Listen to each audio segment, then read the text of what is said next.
metrics such as the disability employment gap. Only 2 out of 10 people with an autistic spectrum condition are in employment. 2 out of 10. I mean, that is just a national reproach. And unless we grasp that and at least get them up to the disability average, which is 5 out of 10, the rest of the population is 8 out of 10, we are failing in our mission.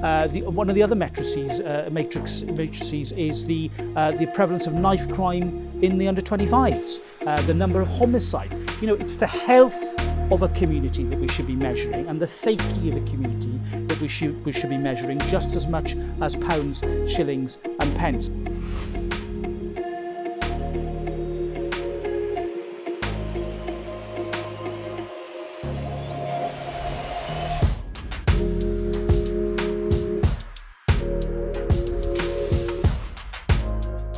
Thank you very much for coming, everyone.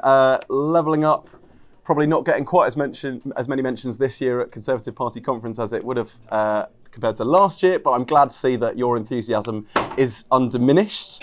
Welcome, of course, to today's special edition of Levelling Up the Conversation, and we're going to be doing a fantastic panel discussion looking at how the Levelling Up agenda can help restore local pride, that's our theme, and what the future of Levelling Up looks like under the Liz Truss government.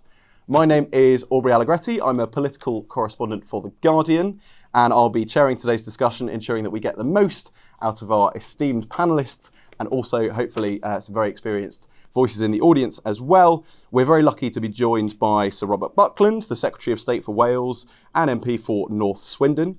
Jane Stevenson, South Swindon. Jane Stevenson, the MP for Wolverhampton North East. Got the compass points right there, yeah, excellent.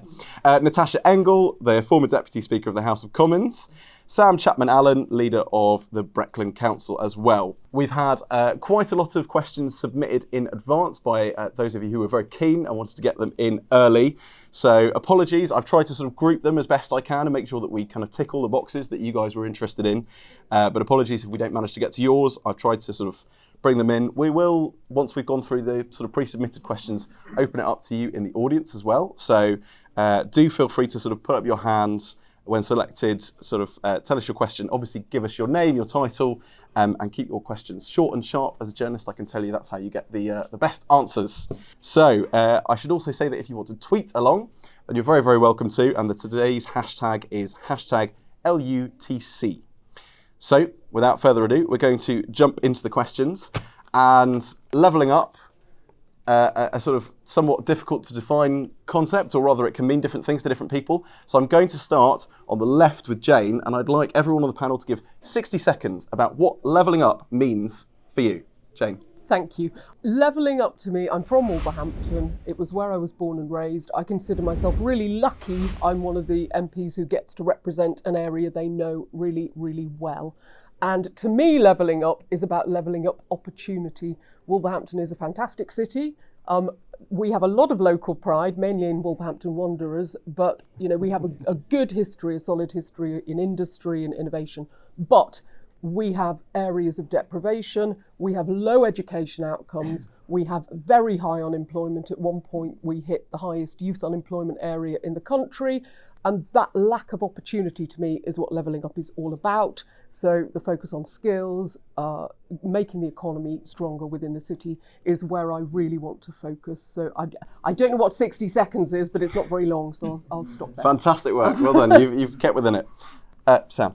Great, thanks. So I'm going to speak not just as a district council leader for Norfolk, but also on behalf of all the district councils across the whole of the UK, some 22 million people. I think for me, levelling up in my national role is ensuring that every part of the country gets the same opportunities. Over the years, particularly over the last decade and previous to that since 97, all of this funding from central government has very much been focused on those metropolitan communities, particularly in London, and as we now see, those MCAs across the whole of the country, and it's not allowing that disparity across our communities. And it's a real struggle for local government, both counties, unitaries and districts, to get their fair share of money out of government. So I think levelling up for me is a easy playing field where the rules of engagement are really clear and fair across the whole of the position, and using data to ensure that we're getting the money where it's most needed. Fantastic, very pithy contribution so far. Robert. Well, it's like being on a Radio 4 panel game, so I shall speak for 60 seconds without hesitation, deviation or repetition, because I agree with my colleagues. Can I add that really this is about the how? We all agree that investment in our left behind communities is vital, and indeed many previous governments have tried valiantly to do that with mixed results. So we all agree about the objectives. The question is how to do it. And that's why the Levelling Up White Paper is deeply interesting, not just in its great headlines, but in what it says in the boring annex, which I advise all of you to read, because in that annex you actually see some measurements, the ways in which we're going to measure the success of levelling up. And here's the how. The how is by making sure that in central government we have one special point of contact, one civil servant, one official who is working directly with the local authority or agency to deliver the programme. And it's happening already. The Swindon Towns Fund, which I had the pleasure of sitting on, is an example of how we can do that, working with the private sector, having a single point of contact in Bays, and actually delivering authorisation for nearly £20 million of regeneration for Swindon in only 18 months. That's with COVID. So let's talk today about the how. Fantastic. Slightly over, but you can make up from the bits that the time they didn't use. That's true. Fantastic. And finally, Natasha. And I'll keep it very brief. One of the things that Bree didn't mention was that I was Deputy Speaker, but I was also a former Labour MP. Who has always had an interest in levelling up. We used to call it regeneration, but I mean, this is not a new agenda. And the reason why I was really keen to come here today was really because I don't think levelling up is ever going to happen until we understand that this is a sort of a long-term and therefore cross-party policy. Yes, it's really good that political parties are sort of competitive on the ground about who can level up best. That's great, but actually, ultimately, I think recognising that we all have the same aim is really important. For me, one of the really big problems is, especially in the sort of rural constituencies that I represented, when kids turn 18, half of them go to university and a lot of them don't come back again. And how does that make the kids feel who are left behind? It's, we leave them behind rather than them being left behind. So I think that that's something, if we're going to really talk about sort of long-term skills, manufacturing, what we do with our energy policy, levelling up, net zero, all of these things fit together. But again, this is long-term and therefore it's got to be cross-party. Fantastic. Right, so we've heard some excellent points that have touched on some of the questions that we're going to be talking about. Don't all feel obliged to come in and talk about every single question. If there's ones that you particularly want to talk about or not talk about, that's absolutely fine. It will sort of keep the conversation efficient. But I want to pick up, first of all, on the point that Natasha and Sam mentioned about this kind of dichotomy of rural versus urban areas, and this was a big feature in the pre-submitted questions, how to make sure that rural areas don't get overlooked in favour of urban and metropolitan ones.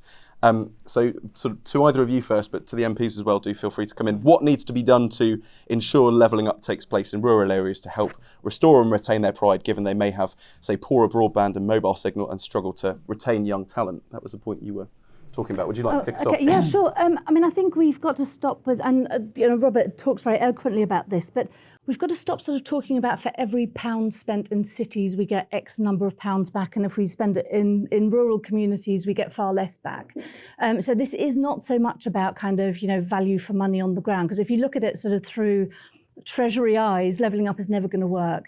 And I think actually looking at what each place has, different parts of the country are blessed with different geographies, with different industries, with different talents. And I think we really need to look at this bottom up rather than top down. And I think until we do that, I think that difference between rural and urban, it's always going to be sort of who's the poor relative, rather than sort of exploiting all the sort of unique talent and kind of creativity, all the different things that happen in those rural areas that are very different from what happens in the urban areas. So I think it's a sort of a matter of looking at it through a different lens and actually celebrating what happens in the more rural areas. Wonderful. And Sam? Great. I think one of the frustrations through the white paper is this desire for government to try and reorbit how local government is established, and actually there's no requirement for us to do that. So across the country, councils are spending billions of pounds on behalf of government to get the right activity underway to support education, health, housing, investment and growth. And I think we just need to make sure that we are streamlining those processes around how we can access money. Local authorities, local government are best placed to get that money where it's needed most. And actually, we don't need to worry about how we orbit the reorganisation of local government or a single point of contact, as maybe the Secretary of State's talked about. Working with MPs through how we do our levelling up bids is a really successful model for us to deliver that at pace. We know our residents, we know our businesses. We've spent 2 years supporting those most vulnerable. We've spent 2 years supporting every business across the country. We've got that data set. Just give us the power to be able to do it through the devolution and the white paper, and we'll get out and spend the money where it's needed most. Robert, you are a member of the government. Is the process streamlined enough? Well, look, I have a personal view which I've expressed in the past that I having been a councillor many years ago, I do speak with some experience. Look, I think I come from it from a different point of view. I do not think it is profitable at the moment for us to embark upon yet another process of local government reorganisation. I think that we have, in the white paper, I think it is realistic about the fact that this needs to be incremental. I know that some people will have issues about having over-the-top umbrella mayoral authorities. I have to say we're sitting in the West Midlands. I think it's a superlative example of how it can work with inspired leadership from Andy Street, who is showing civic and business leadership in a way that, frankly, the Mayor of Greater Manchester could learn a lot from, dare I say. But coming back to the point, I do dare. But coming back to the point about where we are with the disparity between urban and regional.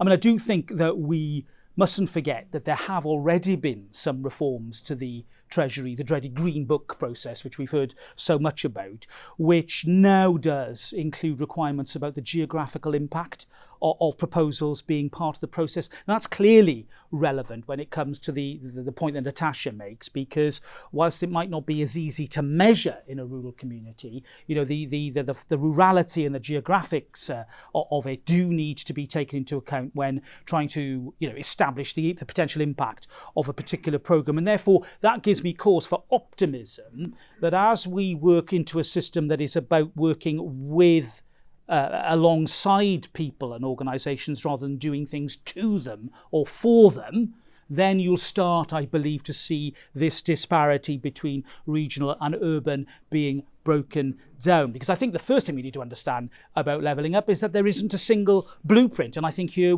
I do agree strongly that therefore where you've got 100 flowers blooming, if it works in a local area and it's unique, well, great, it's delivered outcomes. And I speak not just as a Swindon MP, but also as the Secretary of State for Wales, with government responsibility for the Levelling Up Fund in Wales, which is of course the Shared Prosperity Fund, which is all about working directly with local authorities in Wales to deliver nearly £600 million of investment. Now, we'll work happily with the Welsh Government. They're part of the picture. But this is about the UK Government working directly with the communities affected in order to deliver results for very often for a lot left behind communities in parts of the valleys of South Wales, for example. And just because we are big and they are small doesn't mean that we can't work together, which brings me back to this point about single points of contact. It is essential if local communities and organisations are to have confidence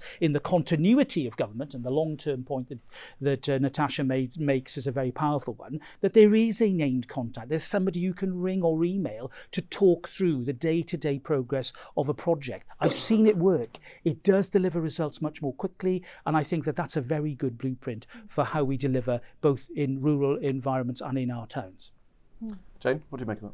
I think it's a really complicated, I agree with lots of what Robert said, because every place, every community has its own challenges and has its own ways to get levelling up. I think having strong local leadership and to listen to that leadership, but I question whether we found the mechanisms to actually get the best results. So it needs to be hyper-local. And in Wolverhampton, on our Towns Fund board, there are differences of opinion. The City Council, which is Labour-led, wanted all the money spent in the city centre. I had to claw it out. And I have been disappointed about the community engagement and the stakeholder engagement to really connect with people. And I think that's bespoke solutions for specific areas, but in rural locations which have very different challenges to Wolverhampton. I'd like to see more support for startups, for business, for entrepreneurs, and for whatever the economy is going to peg itself to within those communities needs to be nurtured and supported. But it does, I think, strong local leadership and communication is going to be, and I think the single point of contact in government it has been useful for our Towns Fund bid, and I think it leads to continuity and a kind of consistent relationship and message with government, which I think is really crucial. Fantastic. Well, that segues very nicely into the next question I have, which is about the practical challenges of levelling up at a local government level. Some of the pre-submitted questions we had were quite interested in how accountability can be tracked following the allocation of funds to local leaders for investment projects to obviously ensure that taxpayers' money is being spent well, correctly, invested in the right ways, in the right places, and whether or not there is a sort of power imbalance. What happens when, say, local leaders take a different decision to what it's felt like parts of the community disagree with?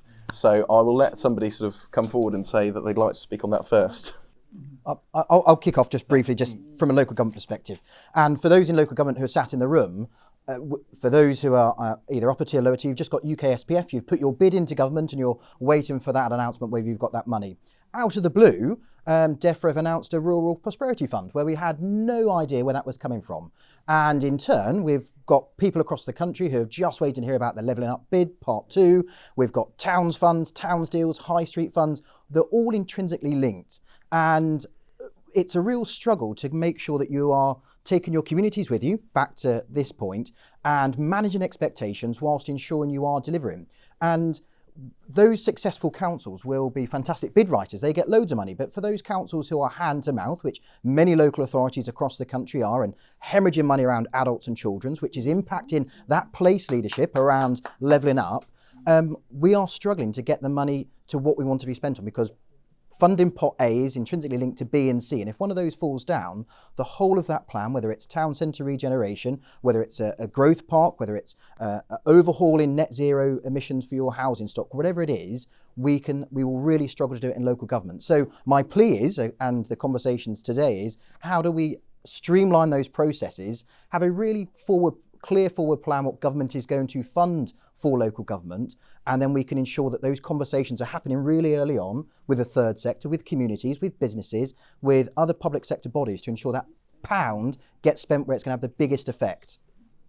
Really, just to follow on from that, I totally agree with that, and I think that's where the difference between local leadership is and actually sort of what you're saying, which is local government reorganisation. Because I think strong local leadership and sort of, if government is saying what we want is to level up but we'll allow you to decide how that is best done, is probably a better way, given what we've just said about how very different each of these local authorities is, and is much better at engaging with local communities and assessing what the needs are and understanding what those are.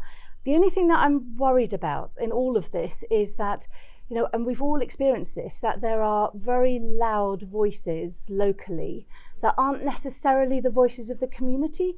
And they could be campaigners, they could just be very articulate middle-class people, and well, but it's true. It doesn't necessarily mean that is what a community wants. And it means that we sometimes don't really recognise that a community might want something that we, as its sort of so-called leaders, might think isn't necessarily the best thing for them, but is something that is a source of real civic pride and sort of local identity, and something that really, makes a community cohesive, which is what we're all after. So I just think that those are sort of slight sort of siren voices when we're talking about local engagement and how actually we do that and how actually we actively listen to what it is that our communities want.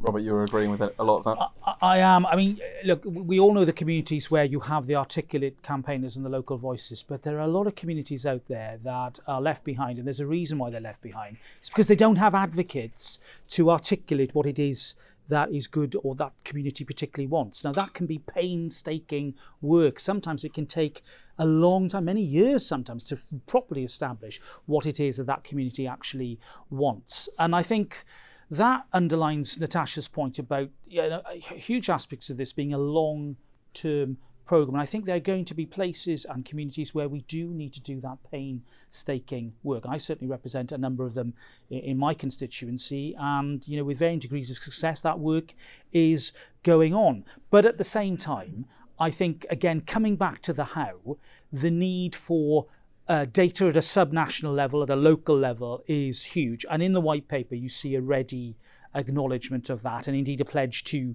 change the way in which we analyse and collect data.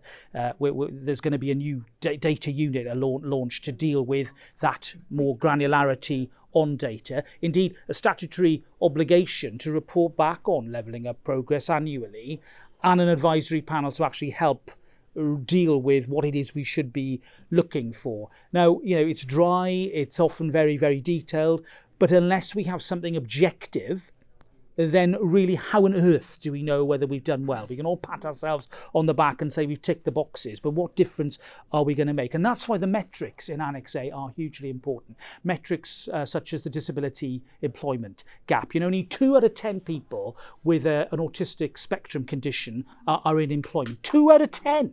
I mean, that is just a national reproach. And unless we grasp that and at least get them up to the disability average, which is 5 out of 10, the rest of the population, it's 8 out of 10, we are failing in our mission. One of the other matrices is the prevalence of knife crime in the under 25s, the number of homicides. It's the health of a community that we should be measuring, and the safety of a community that we should be measuring just as much as pounds, shillings and pence. And levelling up is more than just about buildings and infrastructure, it's about people. And that's really where we need to relentlessly focus on in honing and improving the data.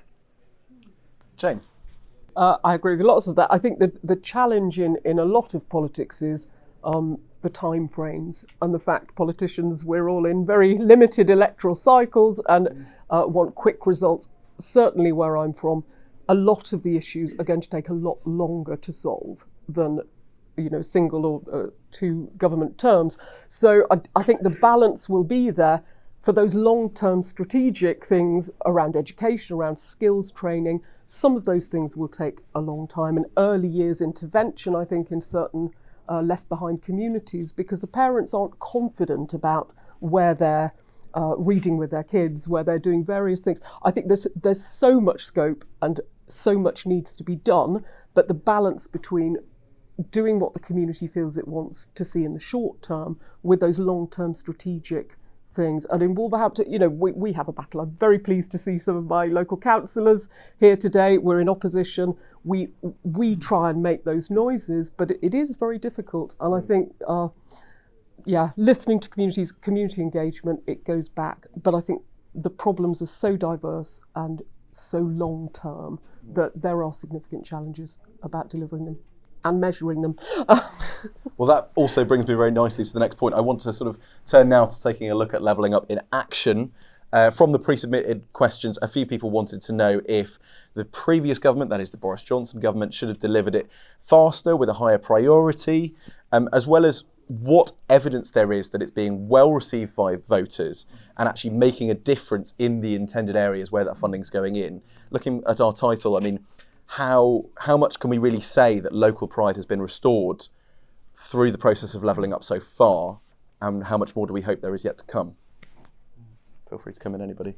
Well, I'm happy to start. I mean, look, the simple answer is it has started. The idea that somehow we're still talking about it is for the birds. I've mentioned in my opening presentation the Towns Fund and my experience of the Towns Fund in Swindon. You know, we've approved £20 million of funding. It's going to start. The projects are starting in the next year. The future high streets bids have all been in. We've been successful. We've started a £24 million project in the town centre. You know, there's hundreds of millions of pounds being released, and we're seeing these projects already begin. Now, I think Jane's point is absolutely right.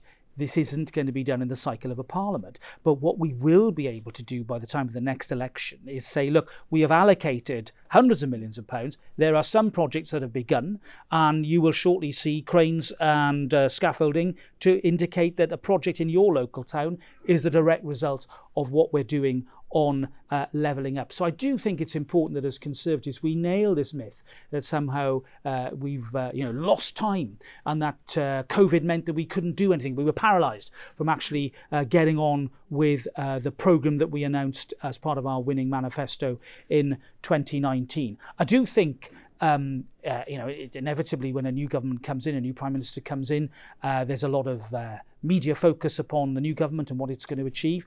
We mustn't lose sight of our manifesto commitments, and levelling up was at the core of it, and that remains the mission of this government. You know, we have a bill in Parliament at the moment that will make its progress through the House of Commons in the usual way, and it is at the moment. There's commitment to carry on with that. Yes, there have been some more announcements about, and I think exciting announcements about investment zones. I view that very much as part of the levelling up agenda. And if you like, it's a hark back, isn't it, to the hugely successful interventions that we made in Margaret Thatcher's government when we created enterprise zones and development corporations in places as diverse as Liverpool, Cardiff Bay and the North East. And look at the success that brought. It transformed economies, brought new jobs and new investment into areas. Conservatives are good at this. You know, the idea that somehow we've come to this conference to preach trickle-down economics is for the birds, ladies and gentlemen. We've got to counter that. We are a party that is not frightened to intervene where necessary, but to make intelligent interventions to unleash private investment in a way that is good for our country. Now, there's been a lot of noise about the growth plan. The growth plan is in the finest traditions of mainstream conservatism. It's about enabling private investment, and I view this very much as part of the continuum of the levelling up agenda. Fantastic. Natasha? Speaking as a non-Conservative, I'm not going to comment on the success or otherwise of Boris Johnson's levelling up agenda, but over the last couple of years, I've been doing opinion research and sort of speaking sort of in focus groups to lots of those sort of red wall constituencies. And one of the things that's really interesting when you talk to people about what they understand by levelling up, it's really visible things. It's things like town centre shops not being boarded up. It's things like not having druggies and drunks, sitting at their cenotaphs. You know, that is kind of a source of real, what the opposite of pride is in communities. And it's things like, and I wrote about this a long time ago, but it's things like hanging baskets and flowers and kind of making places feel like they're loved, and that and that people have really thought about what it is that they're doing in those communities. So I think the sort of, although everything that we're talking about here is very important in terms of the sort of local growth and small and medium-sized businesses, just don't forget it's also the visible stuff that kind of really make people feel like the town is loved again. And I think that's really important. Fantastic. And we're going to open the floor up to questions in a moment. So I can hear some muttering. I hope that's preparing fantastic questions. But we'll just finish off with our two panellists, and then I'll sort of come to you guys. So Jane. Oh, thank you. I think one of the very clever things government has done in Wolverhampton has been to target investment at anchoring a specific industry. And in Wolverhampton, it's home building, which is obviously over the coming decades, the technology advances in home building and the range of jobs needed in the home building industry. So the government has heavily invested in the National Brownfield Institute that was opened this week, in moving the Ministry for Housing. The second base is in Wolverhampton. We've got a £10 million Modern Methods of Construction Government Task Force in the city. We've got a City Learning Quarter that's doing trades and skills for building. It is all knitting together. And I think that is something that sometimes gets missed. And I think it's a real opportunity to, if I were in a school assembly, I'd do the give a man a fish or a fishing rod. But it is bringing in private investment. And we're seeing, we should have some really good announcements about what's that's attracted in from private industry around home building. And I think that could be the gimmick that gets Wolverhampton out of its sort of rut that it's been in economically for a long time. So I think targeted investment, which has to be bespoke to the area, but I think we are certainly seeing results. We're seeing some very impressive new stuff springing up in Wolverhampton, which is really positive. And finally, Sam. Yeah, great. Just to say that during the pandemic, I think once we were able to go out and enjoy our fantastic public spaces, whether our town centres or city centres, our parks, whatever they were, actually people re-engage with their communities where they haven't historically done. So completely agree that actually we didn't lose anything over the 2 years.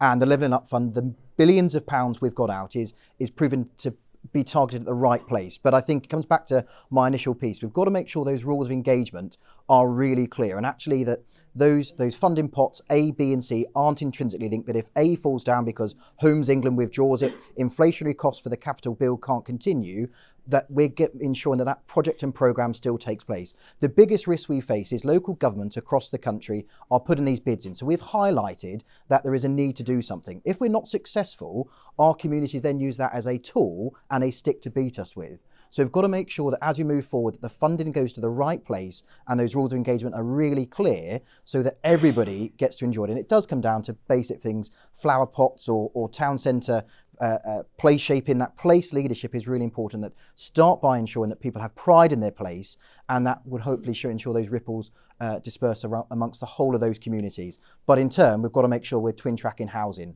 Housing's really important, whether that's council-owned houses or social providers, to make sure they can access the money so that those individuals who've got real challenges around cost of living and improvements to their properties are seeing exactly the same improvements being made to them, as well as that town centre infrastructure and pride of place. Fantastic. Well, thank you very much. Going to come to questions now. And I believe we've got a roving microphone. Let me just see where it is. Fantastic. So there was a woman down here in the front row I'd like to go to first. I'm going to take these in, I think, groups of 3, just because we've got quite a few hands up, but hopefully it means that we can get through them all. So, madam. I'm aware that a lot of work is being done, and I agree almost entirely with everything you've said. I think one of the problems we've still got, I'm a county councillor and a borough councillor, is the formulas, particularly for councils which are outliers, and we have the data, by the way, we really have got the data, have a real problem with the formulas. So if I give you one, there's more complicated ones, but say highways, it's per mile where the second highest users of roads in our county, with the adult social care formula. The date it's coming in, the costs of doing it, and we had a huge amount of self-funders. So we cannot handle this. So we get advantages in one parts of what you're offering, but it's triply taken away by the fact that formulas don't work for outlying counties. So I do hope that in the levelling up process something is done, and even the fairer funding, which has been kicked down the road again, doesn't work for many counties in what is suggested is going to happen.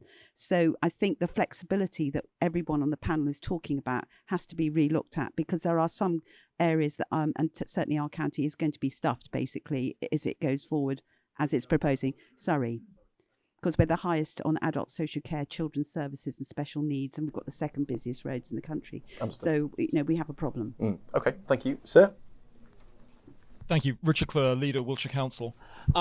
Wiltshire, large rural authority, mostly affluent, but I have pockets of deprivation that are among the 10% worst in the country. Yet we're tier 3 when it comes to levelling up, which is starting to feel like don't really bother. Yeah. Then when we do get money that's coming through, so we're having to bid far too much. when we do get money that's assigned, Rural Fund, 2.6 million over 2 years for 500,000 people, it's good to have it, but it's then constrained by so many rules and requirements as to where we spend it. We know our communities. I have a pretty good idea how to level up, if I pick two bad ones, Studley Green and Bemerton Heath. Certainly Westminster doesn't. But the fact that we've got to jump through hoop after hoop after hoop, and then when we do get money, it's limited and constrained, isn't helping. Please give us the resource, tell us broadly what you want to see happen, and let us get on with it. We can deliver it. We really can. Thank you. And then let's give it to the gentleman at the back by the door. Hi, Ben Flatman from Building Design. My question was, given that the budget for the Olympics in 2012 was 8.7 billion and Crossrail just got 18.8 billion, is the 4.8 in the initial bidding round, anywhere? Does it even begin to recognise the scale of the issue?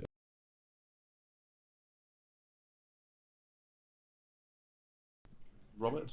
Well, look, I can always, and I hear what you say, Ben, about money. I think you've got to start somewhere, and you said, I think you've given it away, the initial bidding round. I think we need to remember that levelling up, whilst it's a long-term process, actually the white paper is quite ambitious when you look at the 2030 targets that it sets with regard to particular outcomes, and therefore I think whilst 4.8 billion in some respects isn't a huge figure compared to other projects, I think it's a very important start, and it's a start on a road that we actually need to see some hard evidence of before we progress too much further down that path. And as I've said to you, already there are projects springing up which I think will give us that evidential base to show that where you've got the sort of criteria set out in the white paper, then things will work.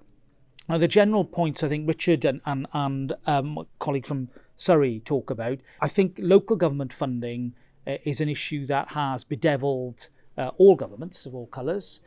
We remember famously a previous Conservative government that tried to deal with the problem in the way it was funded, which came to grief. I'm not going to pretend here that I have a magic formula or magic solution. What I do know is that the points you make about local governance are really powerful ones. And I think that to go back to the points we made on the panel about too many pots, too many hoops to jump through, too much central government diktat, I think are very powerful ones. And when you look at the white paper, it addresses them. It talks about the need to streamline. It talks about the need for there to be a greater trust. And I think through the special point of contact mechanism, we can actually change and transmogrify some of those procedures to allow for far freer and more frequent contact, which will give you far more autonomy and will give that element of trust that I think is clearly part of the process. The more general point about the rising costs of adult social care and children's needs, I don't have a glib answer to that. I really don't. My council is in a similar position to yours. What I do know is that increasingly as local authorities work together, collaborate together and develop specialisms between different groups of local authorities, that is often a very effective solution to dealing with, and particularly on issues like special needs and mental health as well. So we're seeing local government already coming to its own solutions. I frankly would encourage that because I trust you to make the right decisions in your local area. So, we should no longer be hidebound by boundaries. We've got to find innovative ways in which we can collaborate in order to deliver those better quality services. So it's a tough challenge for you all, but I trust you to find innovative solutions. Sam, I think you wanted to come in and then. Yeah, great. So I think a lot of localities across the country will have those single pockets where they're too rich to be poor and too poor to be rich. But actually, if you focus the data on those, levelling up money should be going to those localities. But we don't because, of course, it's done across the whole of that geographical location, the council boundaries, which therefore moves most of us into tier 2 and 3, which is a bloody frustration because actually that money needs to be spent where it should be spent. And I think it comes back to those rules of engagement. We've done the levelling up round 1.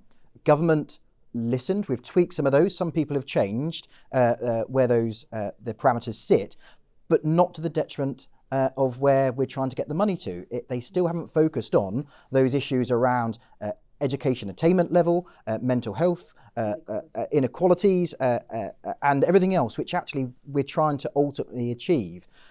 So it comes back to this piece, and we speak about the mayors and what we're achieving here with the MCA, fantastic stuff, and that's big strategic across a big geography. But actually when you come back down to those other localities where you've got those two-tier areas or unitary councils, they're robbing Peter to pay Paul. It's a hand to mouth. We're speaking around the open address here was pride of place, and council leaders are plugging gaps within adults and children's rather than doing town centre regeneration, business investment, growth areas, housing redevelopments, where we need that money to target that wider position, but we're focused on a very small percentage of our residents who need that support. So I think we just need to be clear about what we're ultimately trying to achieve through these funding models. And the question at the back around the funding, we've got to start somewhere. We've got to prove to government that local authorities, whether you're an MCA or right down to a district level, are best placed to get this money out of the door. And time again, we talk about what is the return on investment. We're not going to be able to prove that on some occasions, and some of those are 10-year lead times. So trust us to get the money. I think with a cabinet member here and others, local government is best placed to do that. We will continue to do that, but just release the shackles and let us get on with it. Jane, I think you wanted to come in. Just very briefly, deprivation is deprivation wherever it is, and it needs addressing. So I agree with all of those points. The amount of money that's going into the project, of course, from where I am, I would love to see much more money, but I think there is a limited amount that government can do. I think we also need to look at how we bring in other players into the agenda. So more philanthropic kind of breaks for business to get involved in their communities. I've been trying to increase one of my big aerospace companies to get into schools, to do STEM work, and actually they're really happy to do it. But I think we need to create an environment where it's easier and possibly more beneficial for business to come in and support this sort of endeavour, because it will benefit everybody, including those businesses in the short and long term. Thank you. And Natasha? I just want to make a really brief point about sort of over a long period of time now, I think that government after government has sort of taken more power away from local councils because they're worried that local councils can't do things for themselves, and the result of that has been sort of a massive de-skilling of councils, and that people kind of don't see being a councillor as a sort of as a sort of rewarding well, I was going to say profession. It's really not a profession. You know, you're doing it in your own free time, and I think that's a problem for all governments. And I think therefore the sort of the devolution agenda is really important in saying to local communities that we trust you to select those people who you want to have in local leadership positions. And I think that's a sort of a more general point about, you know, if national government treats people like adults, they'll behave like adults. If you treat them like children, they'll behave like children. I think that sort of longer term, what you were talking about, Sam, about kind of, and Jane as well, kind of councils working more closely with councils. I think a lot of it is also about how does Westminster work better with councils. And I think that's something that the Levelling Up white paper really, really needs to address properly. Wonderful. Right, let's get some more questions. So I'll take you, madam, in the front row, and then you, sir, and then behind you, and we'll make sure we come further back. It's of great interest to me that so far planning hasn't been mentioned by anyone on the panel. Planning, both legislatively and nationally, locally very much too. I've only been elected for 18 months and it's a really big issue in my division. Very, very thorny issue indeed. What would you say regarding levelling up as to how the planning process can help with that, both on industrial scale and retail side of things, and also particularly on the social side of things, so council housing, rural housing association stock, for example, because a lot of people's poverty comes from poor housing and the fact we haven't done anything. We could wave a magic wand tomorrow and say everything that we build new should be net zero, and then the technology, everything would fall in behind it, but we have to be brave. It's the quality of planning, it's being the local people feeling listened to, which permitted development rights simply take away, and the time it takes to get through planning. So how does levelling up fit into that great big jigsaw? Thank you. Thank you very much.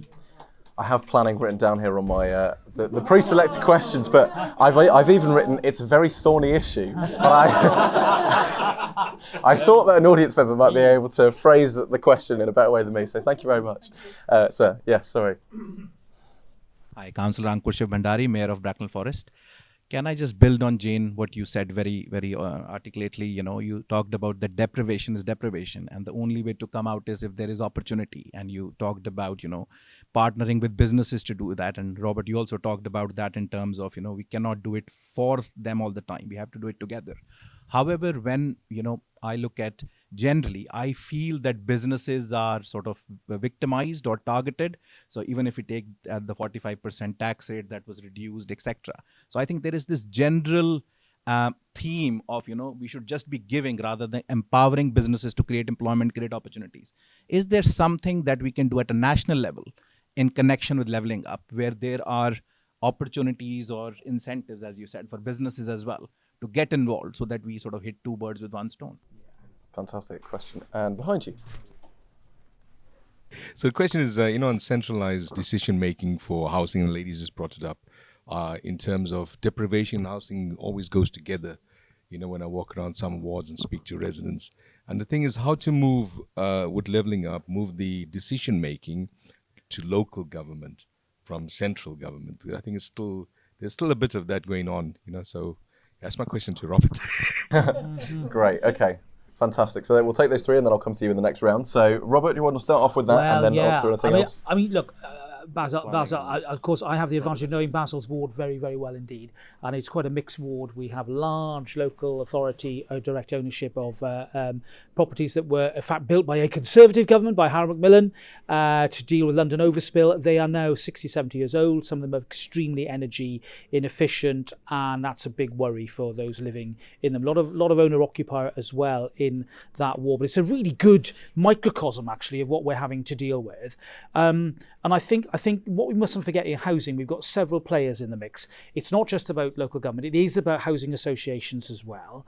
And I do think that making sure that we're working closely with housing associations to either identify brownfield sites for regeneration, we can get results. And in fact, in our ward, we are doing that. We are getting rid of obsolete housing that is just not suitable for supported living and building really good state-of-the-art housing that is carbon neutral as well. So we've got some good examples there of local initiative with a central government input, but that essential element of trust in terms of being able to then allow the local authority to deliver. But the ultimate issue really at local level is capacity as well. We can talk the talk and we can talk about leadership, and I think leadership is important, but unless you've got capacity at local level to deliver, then you're going to hit up against those problems time and time again. And this brings me on to the planning issue, because a lot of planning authorities, planning departments are tiny. And they are a couple of very hard-pressed officers dealing with hundreds, if not thousands of applications, getting bombarded by complaints and criticism about delay. And then it isn't so much the outline planning application, it's the reserved matters, which can take years before you actually see development come forward. And that's frustrating for anybody who wants to invest. And equally, it's bewildering for residents who, are not seeing, they might have thought a planning application, then 5 years down the line, hey presto, it actually appears. My view, my considerable experience of planning and the planning process is that I think that in the investment zones, we have a real opportunity to get the balance right, where there is clearly a local will for there to be the brakes on development to be removed. So let's say a town centre that is, past its best and really needs a lot of investment in order to move. I think an investment zone could be a great thing, and I think there would be public consent and public support for that. Where I think you get a more of an issue is if you take a blanket approach, let's say, to one local authority area and designate the entire area as an investment zone. I can see that creating a whole host of problems, particularly in those edge of town greenfield sites, which then become particularly vulnerable. And once again, planning is given a bad name, and we end up with all the obstacles to development that none of us want to see. Now, there are, I think, in the Levelling Up white paper and indeed the bill, there are some very, very good signs, very good auguries. For example, I think the abolition of the 5-year land supply requirement, I think, actually is a very important moment for those of us who've been long in the tooth on planning, because I certainly, for one, have been fed up by the number of appeals that have been allowed in direct contravention of a local plan because the 5-year land supply hasn't been met. And we all know, I think, that the councillors in this room will all bear the scars on their backs about how that land supply is measured. It seems to me that you get penalised for allowing planning permission. You don't see those particular projects come forward, and yet some of them not even counted towards the land supply. It's bonkers, in my view, which is why I think moving away from that sort of dirigiste approach will actually help. And, you know, as Conservatives, I think actually we've got now the material to make quite a good case to local residents about how we are trying to create a more intelligent planning system. It's never going to be perfect. Never going to be perfect. There will be plenty of applications that you know, residents will not like, but I think there is a journey that we're on at the moment that we do need to explain better to residents. And then your final point, sir, on business. Well, I think today's announcement actually about the redesignation of SMEs to businesses of 500 or less actually could be a big moment of liberation for business, because so many small businesses say to me that they would love to get more involved in their communities, but because they're spending so much time dealing with regulation and just the day-to-day business of business, that they don't have the time or the bandwidth to get more involved civically.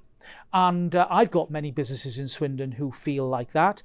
I believe that with perhaps a redesignation of what an SME actually is, that we can see an empowerment, a civic empowerment of business in a way that we've not seen before. So don't take the left's mantra that deregulation will mean a disengagement from the community. I believe that it could free up business leaders to do even more in our local communities in a way that suits them and will benefit all of us. Jane, did you want to pick up on the point to you about business? Totally agree with what Robert said. I think business, you know, big bad business is just a myth, and my small and medium businesses as well, they are incredibly driven, invested people in the community, and I think we really need to celebrate and draw out the best value from their community engagement. On planning, very briefly, in Birmingham and the Black Country, our housing plan has put numbers out to neighbouring authorities. My northern border is South Staffordshire, so the numbers passed out to South Staffordshire. Now my residents are about to get building along the northern border, which is the only green space. I have very, very little green space in Wolverhampton. I would like that looked at. I think how we solve it, Mayor Andy Street is doing fantastic work around Brownfield, making sure we're identifying those sites. And I think Wolverhampton's numbers, we're trying to do work as a party locally, because there is a lack of imagination in Wolverhampton about reimagining a very, very tired city centre that is completely empty of life and empty of sort of vibrancy. And I think our housing need could be met if we reimagine city centres better. Conversion, if government can support making it economically viable to convert our old Victorian upper storey buildings, whereas if they're in London or Manchester or Birmingham now, they would certainly have been done already. And I think that scope, and I think investment zones absolutely could help this happen in Wolverhampton. And I did seek reassurance from Simon Clarke that it wouldn't be the whole thing or nothing. These areas will be bespoke. You can carve out areas if you're worried about environmental protections, and I think that common sense approach to trusting local leaders with where needs the investment zone, where doesn't, and I think that will really help. I think that's an important measure within the concept of an investment zone. Excellent. Right, Sam's going to come in next. Great, thanks. So just bottom line up front, I think it was a vast mistake of government to not have an independent plan and regeneration bill and white paper, to fold that into the Levelling Up bill. And I think both the MPs will admit it is a mammoth, massive bill. It's probably one of the biggest government's taken through. And there are some positive bits around the 5-year housing land supply, but I think all of us across the country wanted it to go further, and it hasn't. And the struggle is that local plan is not it's not planning at all. We are reacting and trying to look 15 years ahead, but actually we just can't achieve that. And then when we do, we've got our hands tied behind our back because of the National Planning Inspector, which is a complete farce where we're empowered locally to make decisions. Let us get on and do that. But the challenge wider than that is across the piece that we haven't got all those those statutory levers we should be able to pull around ensuring development takes place on those sites where planning permission has been granted. And for example, brownfield site is not the answer. Across the country, brownfield sites are not forthcoming. So those locations who've got brownfield registers, great, well done you, but the rest of us, we've got to take some big, difficult, tough decisions. And local people don't mind if their local councillors make unfavourable decisions which aren't comfortable, as long as SIL, S106, whatever it is, comes at the same time or in advance, so that infrastructure improvements takes place, that new school is built out first, that the right social housing comes forward, that the contribution to the local council to build housing is... So back in my patch in Breckland, I've got a housing waiting list of 1,200. I've got a small district, 500 square miles, 90 people on my current homelessness list. I will never be able to build the housing required to deal with that. It's in my plan, but every time we get there, the feasibility study comes in and they say that they can't build the number of units required. So I'm back to where I am. So why have I not got the powers to say, do you know what, I'm just going to revoke your planning permission. Thanks so much, go back to the drawing board.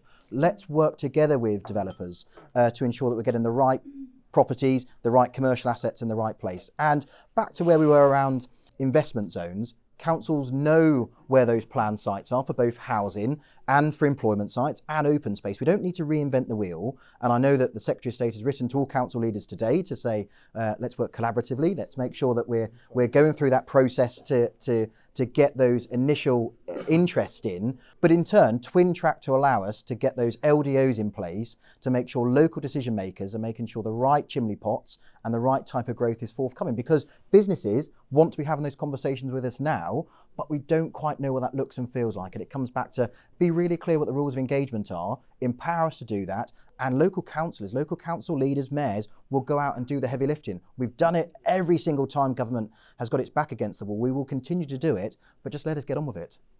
And finally, Natasha. Yeah, just briefly, I also wanted just to talk about the planning issue, and I totally agree. It was a real shame to put planning into the levelling up white paper, because it's such a, you know, I thought finally at last there's an opportunity to sort of really deal with the problem of planning, which is that until now it's been totally binary. It's a yes/no decision, and there's no nuance. There's no trade-off. There's no sort of, well, you know, if your kids, if we don't build housing at in the green field that your house overlooks, then where are your kids going to live? That conversation is not possible in the current planning process. And actually, the real problem is that we engage our local communities far too late, and we engage them in a way of, do you want it or don't you want it? It's not kind of, look, our community is growing, no community changes, it grows, it shrinks, it, you know, these are the needs, these are the changing demographics, and talk about community rather than talk about units. And I think that's really important. When we did the opinion research, one of the things that came up again and again and again was that people are not against planning, it's just that they've really lost trust in the whole system, where they've been told that they're going to get 192 units built in this area, and they're going to get GP surgeries, they're going to get roads, they're going to get all sorts of different things. The houses get built, the roads are unadopted, the developer leaves, there's no GP surgery, there's no playground, there's no nursery school, there's no little supermarket, all the things that they were promised. And that is community after community after community. And what they want is places where people live, rather than little blocks of square blocks that developers then sell at the highest price that they possibly can. And I think that changing that whole conversation, the fact that the reason why the planning bill in its original stage was so unpopular was the algorithm. And that algorithm, I mean, you know, anybody could have said so right at the beginning. People are not algorithms, you know. It's exactly back to Robert's point. We are talking about people in communities, and I think the whole sort of language around that was really wrong. But I think it's a real missed opportunity not to have a proper planning bill that looks at sort of the philosophy of planning and what it is that we're trying to do before we even start thinking about what kind of, you know, formulae and how devolved the decisions are and who decides what and at what point you can overturn a decision. So it's a real missed opportunity. Fantastic. Well, we've got about 15 minutes left, so I'm hoping to take a few more questions. There are also 2 chairs at the front, so for anyone who's been standing and wants to bravely walk down and sit themselves down, please feel free, but I won't force you. Right, now there's a cluster of people here that I've been waiting to come with for ages, so I'll start with you, sir, and then the 2 people behind you. Hi, my name's James Hamlin. I work for a Southwest MP, and actually talking about pride of place. I don't know if there's anywhere in the UK that has pride of place, and it's certainly the Southwest. But actually, I wanted to ask the panel if to come back on a point that Robert made regarding data and outcomes, and I wanted to ask the panel if any of you were familiar with the idea of the Wellbeing Index, which is an index that's produced by the ONS. It has been for about the last decade.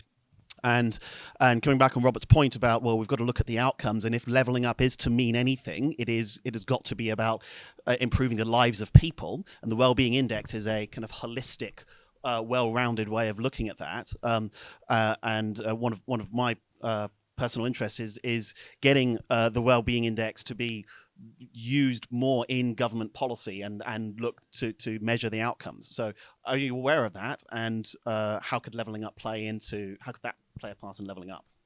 Lovely. And then the two people behind you. Hi, I'm Alexa Maria Rathbone-Barker. I am the CEO of a tech startup, so SME Land.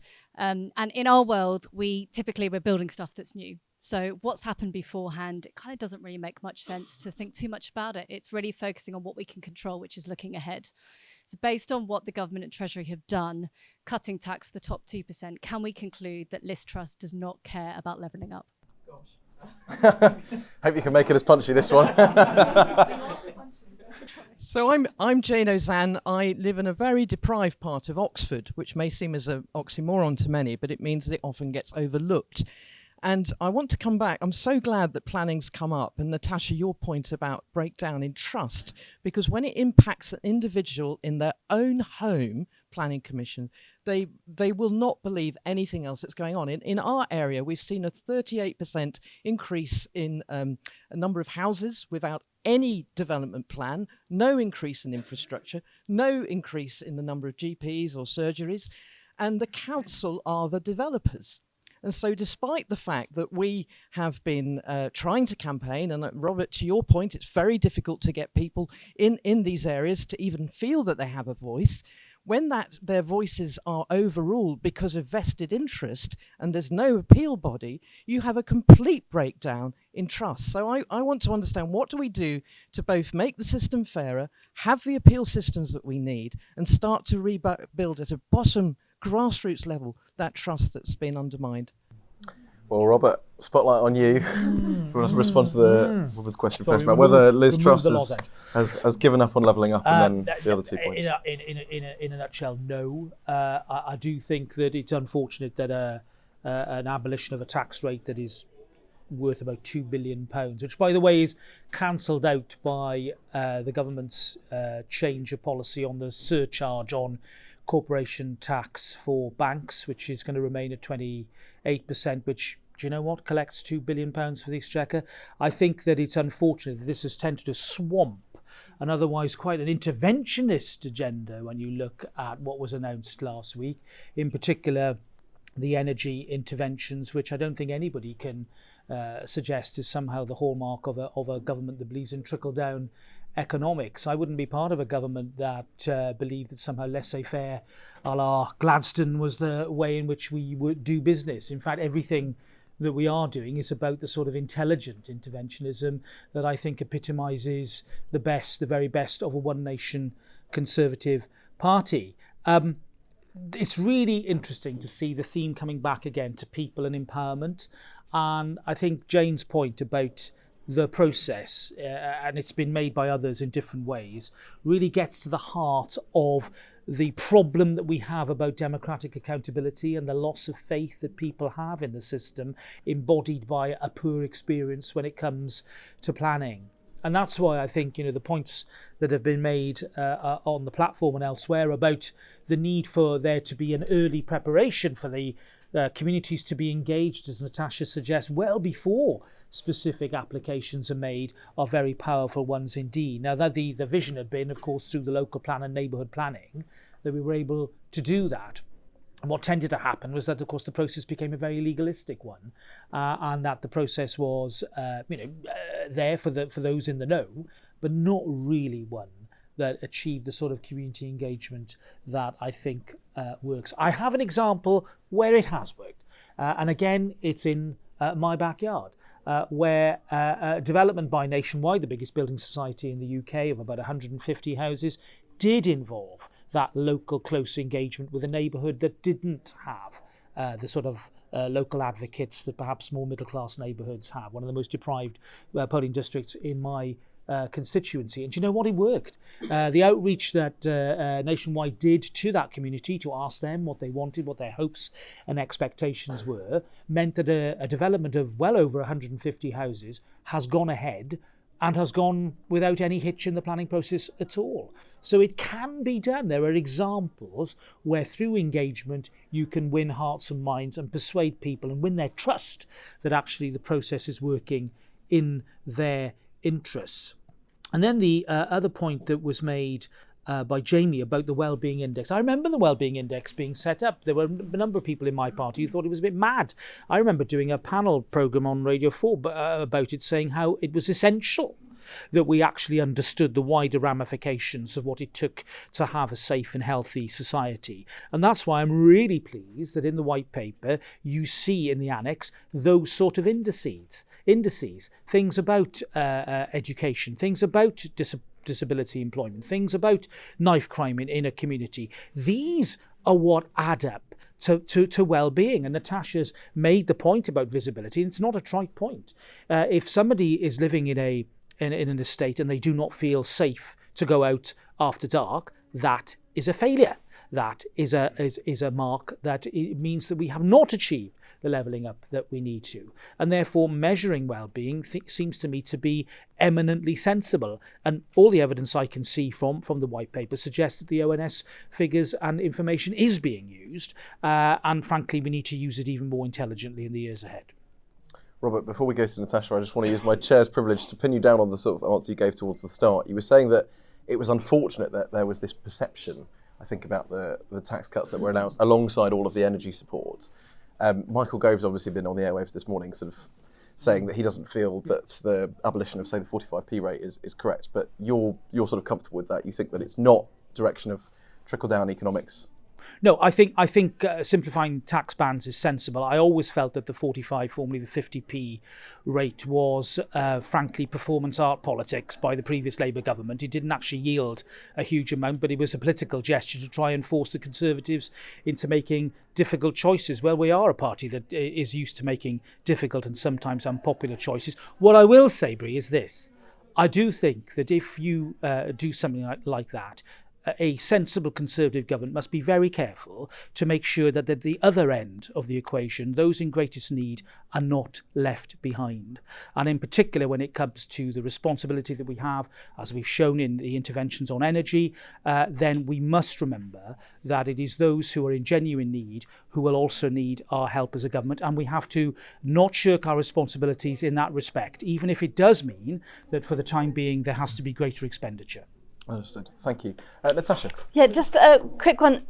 Just sort of taking those 2 points about the tech startup and the sort of deprivation in what are actually considered to be wealthy communities.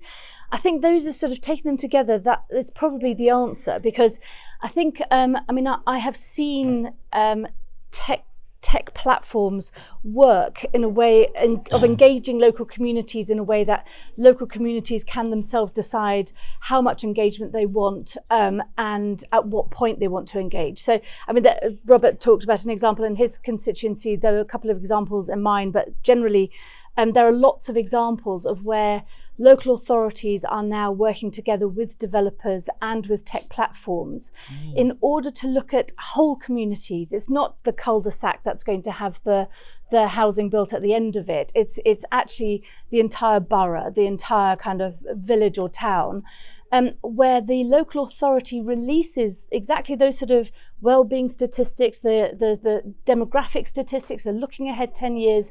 What is it that the community needs? Is it more bungalows for older people? Are we aging? Actually, do we need more kind of start-up homes? Do we need single-person flats? What is it that the community needs? And then talking to the community at that point and saying, so we think these sort of areas are where this needs to go. What do you think? And it's at that point where communities actually start thinking very differently. we had in this ex-coal mining constituency where open cast coal mining was absolute, it was a horror show. Everyone hated open cast coal mining. There was an organisation, a company that came in, and it did local community engagement so well that when it came to planning, it didn't not just pass through, people cheered when it passed planning. And it was because the developers worked with the local community where people said, that playground is there because I said I wanted it there. And there's a whole load of park benches around here because we know that that's the area where people really, and changing rooms for football pitches. And the community felt that they had been responsible for making sure that those things went wherever they were put. And that is a completely different way of doing planning. It's back to that sort of not doing it in that binary way. And also, even if you don't like a decision, you understand how the decision has been reached. It's not been imposed on you because the council is the developer and it wants to make a bit of money on the side. And actually having that transparency is really, really important. And I can't see how we can do planning without actually doing much more of kind of using technology in order to sort of get people more engaged and sort of feeling like they do have ownership over what happens in their local communities. Fantastic. We've got about 10 minutes left, so I want to get through these answers and do one more final round of questions. So we've got Wellbeing Index, appeals, and is Levelling Up sort of debts? On appeal, I think community engagement. I've just had in Wolverhampton a day centre is about to be developed with houses. Our Conservative councillor, who's also my local party chairman, absolutely insisted on that local engagement. We had really successful events. The council did amend plans, listened to local people. They feel they have buy-in, and I think that's really smoothed the way. So I think projects like that are fantastic. On the 45p to 40p thing, I agree with we have to go for growth. I think it's fantastic, but I think optics matter, and sadly it overshadowed so many other fantastic things that do benefit many other people, and I'm disappointed that got the amount of coverage it did when actually it is not the whole picture. Sam. Yeah, so back to planning and what I said around, and I think Robert picked up on it earlier about that trust perspective, and actually trying to get communities to engage through a local plan process, which is a laborious, long, tedious, and actually can last 5 up to some councils 10 years, and some haven't even got a local plan. And actually they are still dealing with aggressive growth taking place, thinking, why do I bother engaging when actually it's going to happen anyway? So it is about those relationships, and I think back to where we said earlier, government needs to allow us who've got the statutory levers to ensure we can have really robust conversations with developers. And there's a leader at the back who's left who calls all his big developers. If anybody wants to build in his borough more than 50 units every year, he calls them and he sets out his vision. This is what I have on my strategic housing list. These are the type of single units I need, bungalows, social housing, and I need you developers to go build them for me. If you do, we'll work really proactively with you. If you don't want to, then let's go toe to toe and we'll have a bit of a battle around it using our existing planning framework. And that's a real challenge because he's now grappling with his 5-year housing land supply, and when he loses that, then it's back to the planning inspector and he loses on an appeal, and therefore he doesn't get his new homes bonus, so he doesn't get that revenue, capital income into his local council to do the stuff residents and our communities expect. So they just get dumped on. So I think it is a real challenge, and we're not going to see it in the third bill reading, but hopefully when it gets to the Lords, they may be able to shoehorn in a couple more bits around planning to make sure that it's a bit more favourable. We live in hope. You go to Norfolk because you want to go to Norfolk. You don't drive through Norfolk. It is a destination of choice, which I love. But through the pandemic, we had lots of people who wanted to use it as a destination of choice. They weren't. That's a different matter. But for us, we've got Lotus, we've got Multimatic, who build car parts for Lamborghini, Ferrari, and Porsche. I've got Baxter's Pharmaceutical, who make loads of things for the health industry. Those individuals don't want to come and live in my district. Why? Because it comes back to the health position. It comes back to the education attainment. They don't want their children to come and live there. They go and live in more affluent areas, such as Cambridgeshire, which is great, but therefore they're driving to my area every day for work and back again. They're not contributing to my local economy directly for that white collar worker rather than the blue. So how do I change that through those SMEs to make sure that my district, my locality, is an area they want to come and invest, and they want, more importantly, want to come and live and bring up their families. Now it comes back to the point we made right at the start, infrastructure. Let's get those bits right. Let's make sure we've got the good broadband connectivity, we've got the power in place, we've got the good roads, the rails, we've got walking and cycling taking, we've got those fantastic hospitals which were built in the 70s, which are all now falling to bits, and Kings Lynn in my patch is being propped up with girders across the whole of the site. We know that's taking place. So let's make sure that money is loaded on those plans and projects early, because we've all got lists coming out of our arms as councils where that money should be going, and then allow us to target that money to support those SMEs to make sure we've got that whole holistic package, which does sit a bit around innovation zones. Let's work where we were, investment zones. Let's learn from free ports. Let's learn from enterprise zones and make sure we're lifting and shifting those to make sure that it's a greater success. So we're not there yet, but hopefully government through the Lords will allow us just to shoehorn in a couple more bits, and it may be a bit more of a success moving forward for the next 10 years.